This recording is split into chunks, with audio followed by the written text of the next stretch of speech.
Welcome back to Landmarks Discovered. In this episode, we'll be discussing Marion Sims Wyeth and his design for Horgacito.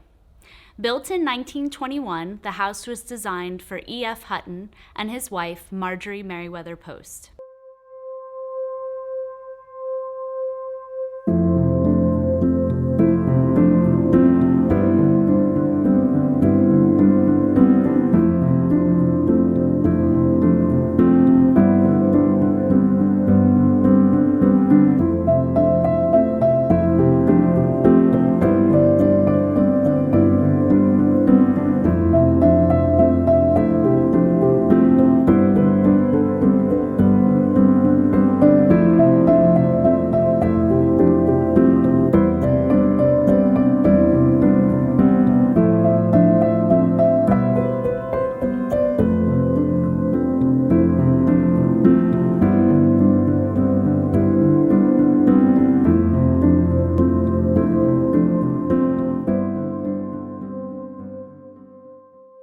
Horgacito is located just adjacent to the Everglades Club, and in designing the home, Wyeth directly referenced the Everglades Club, which was designed by Addison Meisner.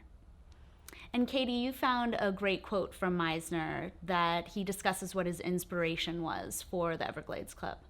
Yes, Meisner was really inspired by this idea of a nunnery and having something that was built over time by nuns from different locations around the Mediterranean. And when we take that back to Marion Sims Wyeth on Golfview Road, we see that more of a Spanish mission style, particularly in the bell tower. Exactly. And I think it was interesting to note that originally there were 4 bells, and now we only have 1. And supposedly they made a very wonderful tune when played together. So speaking of the Everglades Club, Marion Sims Wyeth was a member, and this is actually how he received the commission with the Huttons. Exactly. While researching the book that the author Jane Day is doing with us on Wyeth, she actually found that Wyeth was walking down the street from the Everglades Club with the manager of the club and came across a young, fashionable young couple, which was E.F. Hutton and Marjorie Merriweather Post. And they had been staying in one of the maisonettes, which were the small apartments that were part of the club, and felt that it really didn't fit their needs. It wasn't quiet or private enough. And so they were considering building a house just east of the club. And here enters Wyeth. Yes, so not only did he start working on Horgacito in 1921, he continued to work with them on the subsequent additions to the house. He also started with E.F. Hutton, the Golfview Road Development Company, which was a series of 5 spec houses on Golfview Road on alternating lots, which was really a concept of Marjorie Merriweather Post and E.F. Hutton to create a neighborhood of the right married couples. Exactly. Jane found this amazing quote from Marjorie Merriweather Post that she wanted to make sure that the right young marrieds were living on the same street as them. One of the things I love about Horgacito is the name. It translates to little home. So there's always this talk that Marjorie Merriweather Post called it her little home, but she kept adding additions to it because she needed more room. E.F. Hutton's first wife passed away during the 1918 Spanish influenza outbreak, and Marjorie Merriweather Post was divorced. So they were merging their 2 families together, and the original 1921 plan for Horgacito was just too small for them and their children. So during the 1923 addition, they definitely needed more space. And Amanda, can you tell us more about that? Yes, so they actually built this incredible master suite that's set into the golf course of the Everglades Club, and it's connected to the house by an arcade. And then, of course, we know the story that she ends up building Mar-a-Lago at the time. And, they do utilize Wyeth to do that as well.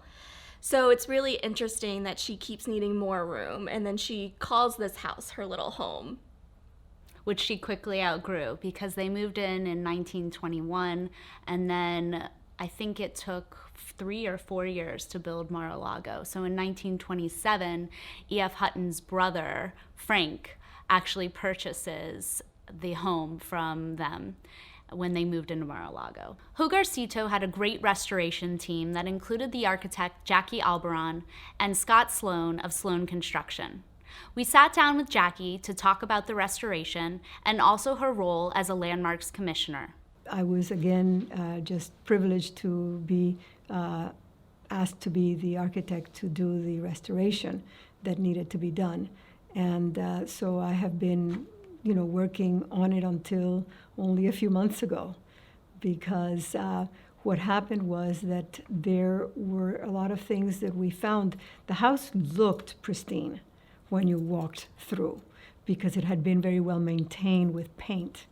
But when we started trying to basically rework electrical and mechanical and plumbing, and we opened up the walls, we realized that the wood walls were rotting, and that the plaster was basically hanging on literally by a thread. The staples that it had been, attached with were rusted. They no longer attached to any structure. So it was floating. And we knew we had to replace it, but we also didn't want to replace it at the same time, because then this project would look like a construction rather than a restoration. So the clients were more than happy to spend more time and more money to do it little by little. So we were repairing it as we went along. And that meant that it looked basically almost as it had throughout the whole construction. The biggest of all of the difficulties here, the challenges, was the tower, because the tower, and there's many pictures showing, was leaning towards the north, towards the street. It was leaning so much that it was prohibited to park there for the construction or for anybody to walk under it. And while we were trying to see what to do and starting to restore right below it, there was one of the big storms during the summer, and the crack that we had noticed had doubled in size during that storm.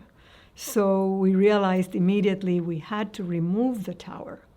So we removed it piece by piece and put it on the land, and we had to rebuild. Actually, the foundation, let's say, of the tower on the third floor stayed. We just had to restructure it so that we could put back the pieces that we had saved and put it all straight. And so, without a doubt, that was the biggest challenge of the project. And it was wonderful to see it now completely straight, as it always was. One of the interesting things in the house is the tiny actual little stair that goes up to the third floor bedroom and to the tower. That stair is original, and we really didn't have to do anything to the stair. That was kept just as it is. The loggia has all of this beautiful trellis work at a time when trellis work, was not done all the time. So we believe it's one of the first in this area in Palm Beach. All of the French doors just being so open, it's almost like a sunroom. The way that you close them is not like today where you close one door and then bring the other door in. You close them at the same time. And basically, the edge of the doors, one is curved to the outside, one is convex, and the other one is concave. And they fall right into each other. And that, again, is something that we don't do today. And it was part of the fun of keeping those original doors. The living room behind that had what we thought were wood panels in pickled cypress.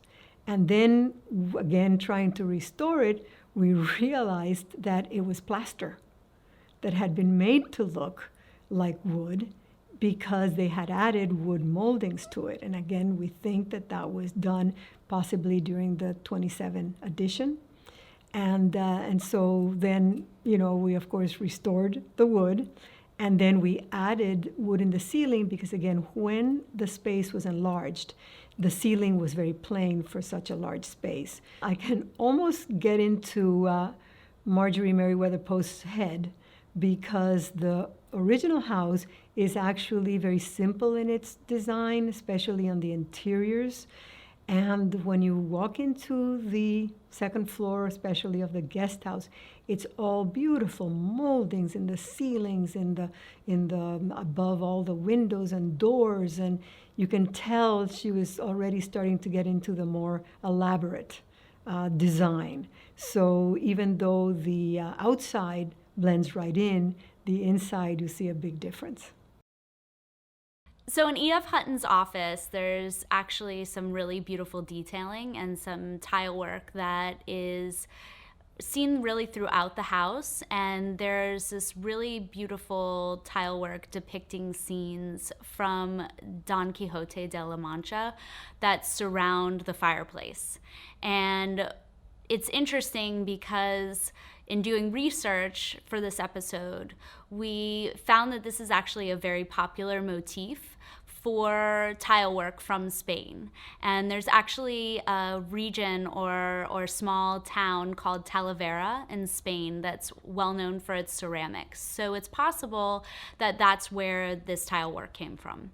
And I think it directly ties in with the architectural style and the Spanish bell tower. One of the also interesting things is the murals in the dining room. We have tried to study to see if those were the original ones or not, and we believe they are because in 1923, when some additions were done, the dining room was expanded. And you can actually see in the moldings of the dining room how the beautiful paintings were off. Because when the addition was done, well, they stayed. And so if they had been done afterwards, they would have been done symmetrical, and they're not. So I think that is one of the reasons why we think that, they look original and everything, but that definitely architecturally tells us a story. And hopefully when we post this episode to our YouTube channel, we'll have someone who watches it that can help us identify the murals. So if you have any ideas on the origins of these paintings, let us know in the comments. It's so important to keep some of these elements because they're part of the history of how construction was done in the early 20s when the boom was happening and when all of these magnificent homes were being built. To change everything would be so sad, and to keep as much as you can of the original is very, very important for our historic integrity of the architecture in Palm Beach. The Landmarks Commission has rules where you have to fulfill 4 criteria in order to be landmarked. The first one is it exemplifies the period of the time when it was built, and in this case, of course, it was the boom, construction boom period of the 1920s, so that without a doubt is true. And then, the second one was that it identifies with famous personages. And in this case, of course, we have E.F. Hutton and his wife, Marjorie Merriweather Post.